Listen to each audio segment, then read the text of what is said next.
مرحبا أعزائي المشاهدين. اليوم رح نعمل مع بعض رز بلبن أو رز بحليب.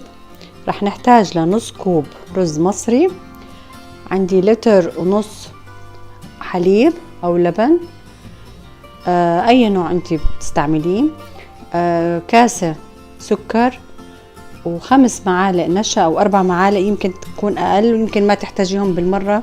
هتلاقي كيف سمكت الرز معاكي مع الحليب.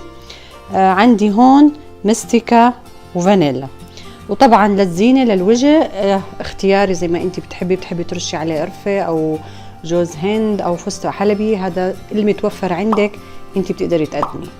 اول شي رح اغسل الرز منيح، انقعه 10 دقايق، وبعدين رح اسلقه بكاسة مي، يعني اقل من كاسة كاملة يعني.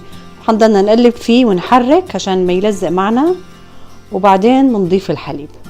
هلا حطينا كاسة مي على نص كاسة الرز، ولازم تضلي تحركي عشان ما يلزق الرز. طبعا الطنجرة تكون نوعها كمان كويس، ما بيحترق عندك او ما بيلزق. هتضلي تحركي فيها لما تحسي انه حبة الرز كبرت واستوت، بعدين بنضيف الحليب. هلا هيك شايفين حبة الرز نص سوا. راح نضيف اللبن والسكر والمستكة، راح نطحنها شوي مع شوية سكر ونضيفها، واخر شي حنضيف الفانيلا. ولما تشوفيه اذا حسيتيه تقيل مش محتاج نشا ما بنزيد النشا، اما لو لقيتي السائل كتير خفيف بندوب نشا بكاسة حليب، نص كاسة حليب باردة، وبعدين بنضيفها على السائل.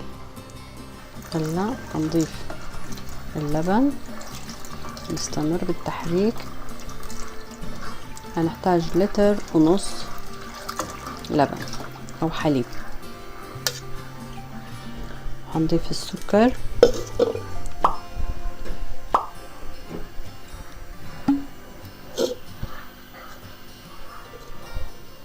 زي ما قلنا كوب سكر نحرك.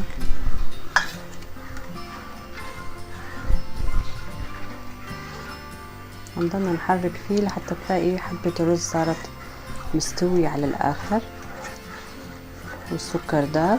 آخر شي حنضيف المستكة والفانيلا. الرز بلبن هيك صار عندي جاهز، شايفين كثافة هيك مطلوبة. هلا رح احطه بصحون ونزينه ونتركه يبرد، وبعدين حنقدمه.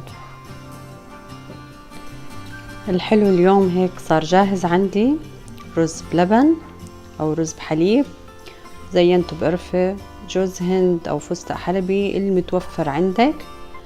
وبتمنى انكم تتابعوا وصفاتي وتطبقوها وتقولوا لي رأيكم، وصحتين وعافية.